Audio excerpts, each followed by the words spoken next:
Tim Burton and the Addams Family. It's hard to believe that this pairing took so long to finally happen, and that it would end up being Twin Peaks meets Vampire Academy. I'm Chris Goodmakers, and here's all the Tim Burton and Addams Family references you may have missed in Wednesday.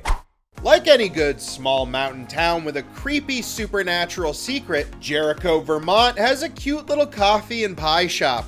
You know, this is, excuse me, a damn fine cup of coffee. Wednesday Addams and the other members of the Nevermore Academy frequent Weathervanes coffee shop. It's a cute little diner that has a theme, and it's sticking to it. The decorations on the wall are various Weathervanes that actually contain several Tim Burton Easter eggs. One has Willy Wonka's hat, while another features the Headless Horseman from Tim Burton's underrated mystery thriller, Sleepy Hollow. The production actually worked in these Tim Burton references without the director's knowledge. In fact, Sleepy Hollow is referenced a few times with the burnt-out cabin in the woods and the witch finder accosting an innocent young white-haired witch. Hopefully we get a cameo next season from Christopher Walken and those teeth.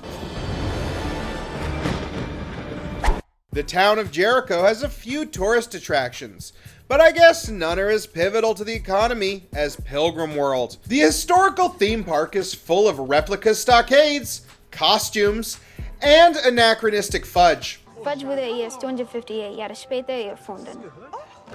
Pilgrimland and its buckle-themed attire is a direct reference to the second of the classic Barry Sonnenfeld films. Addams Family Values has the sardonic goth Wednesday and her portly brother Pugsley sent to a chipper summer camp at the height of the Thanksgiving holiday. The sequel sees Wednesday disrupt the celebration, something that's echoed when she and Thing light the town's new statue ablaze. Wednesday's story in the new Netflix series actually ties far more closely with the colonial times than the 1993 sequel did, with the young Addams getting caught up in a plot that started with her ancestor Goody Addams. Still, it's a very deliberate nod to some of the more memorable imagery in the family's history.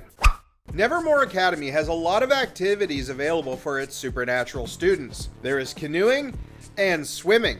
There's even a cappella and fencing.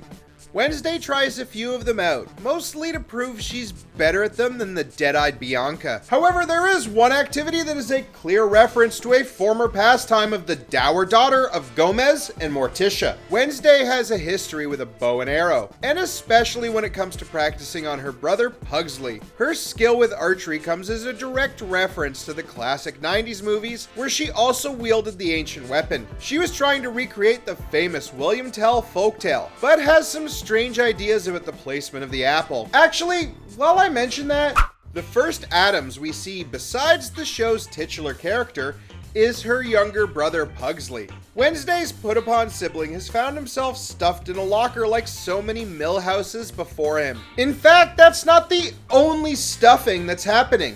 Wow, I should really watch my phrasing. Pugsley has an apple stuffed in his mouth. It's a direct reference to his first appearance in the 1991 Sonnenfeld film, where he was also tied up with an apple in his mouth. Of course, in the film, it was his sister who imprisoned him, and not some high school bullies. The only person who gets to torture my brother is me. All of these references to the 90s film are pretty ironic. Originally, Tim Burton was going to direct the adaptation of the classic show, but he backed out before production began. Could this be a bit of regret from the gothic filmmaker? I'm not exactly pining for that version though. I know this unsolicited opinion might make you angry, viewer, but Barry Sonnenfeld is the better director. Disagree? Then just go watch Men in Black again. I make this look good. When it comes to the Addams, there's nothing more iconic than their finger-snapping theme song. It's one of the more recognizable pieces of music associated with the television series. It's easy to learn and an earworm of the highest order.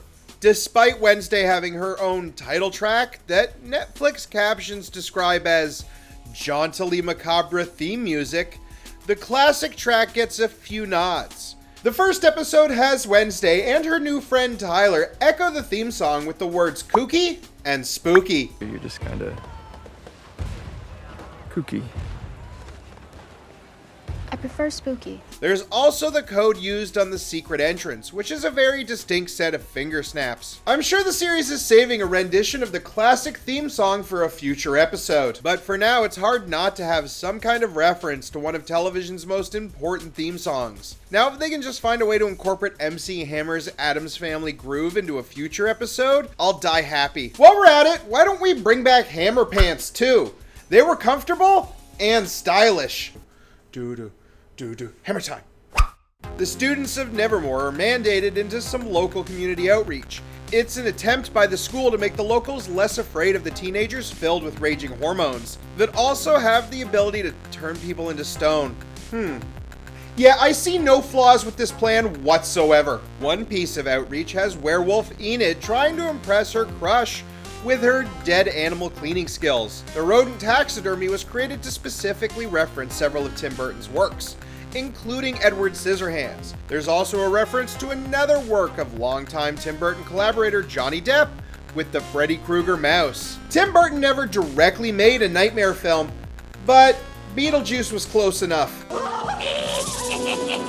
The new Netflix series features most of the Gothic family at various points, with Luis Guzman's Gomez, Catherine Zeta-Jones as Morticia, and even very briefly Fred Armisen as Fester. However, there are a few members that are very absent for the entire series. One such member is everyone's favorite hairy cousin, Ignatius It.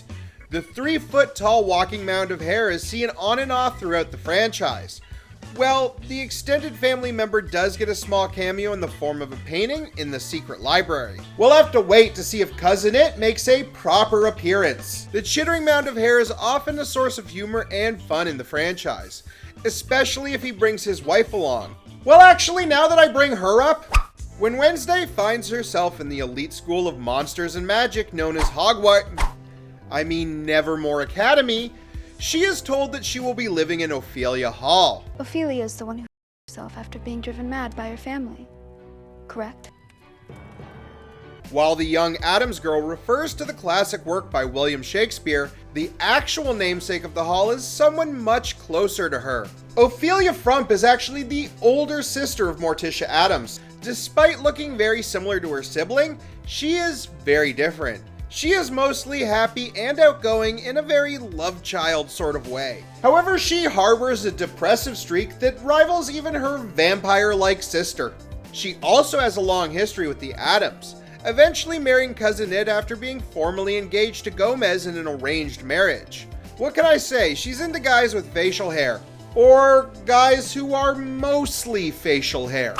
The young goth girl may seem like she has a heart of pure stone, but we learn that she has a soft spot for the creepiest of crawlies. During a bonding moment with her new roommate Enid, she recalls her pet scorpion Nero. Her exoskeleton-encased friend and her are out for a walk when they are accosted by some bullies and poor Nero is run over. It was the last time she ever cried, vowing never to get sad, but get even. Which is why she honors him by playing a stringed instrument while something burns. This isn't the only multi-legged pet that Wednesday has had. Previously in the franchise, she was known for having a pet tarantula named Homer. She was very proud of the arachnid in the old black and white series, and it looks like that love of spiders carried over to the new series. The flashback to her birthday party features a piñata filled with thousands of them. They terrify the guests, but she stands proud, even as they crawl over her body. Despite her disdain for her parents, it looks like the young Addams has picked up a few things from them. She talks about how her hand-to-hand combat and martial arts skills are the result of Uncle Fester's time in a Tibetan monastery. Was he a monk? Prisoner. However, it also looks like she's been watching her father's sword fighting techniques. Wednesday challenges her rival Bianca to a duel of the fates, aka sport fencing. The match quickly turns aggressive and the pair agree to gentlemen's rules of first to draw blood. This fencing match, while far more intense, echoes the one from the opening of the first Addams Family film. Gomez engages in a battle of blades with Dan Hedaya. The Addams patriarch even disarms his opponent and does some quick acrobatics like his daughter. Wednesday is a hit. While we got to see very little of the rest of the Addams family, they also got to shine with some fun lines. Wednesday always looks half dead.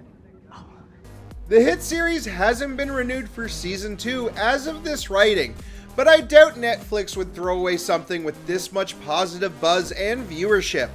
Yep, no, what's that? Yeah, no, I'm actually being told that they do that all of the time. Wait, what? What the hell is an OA?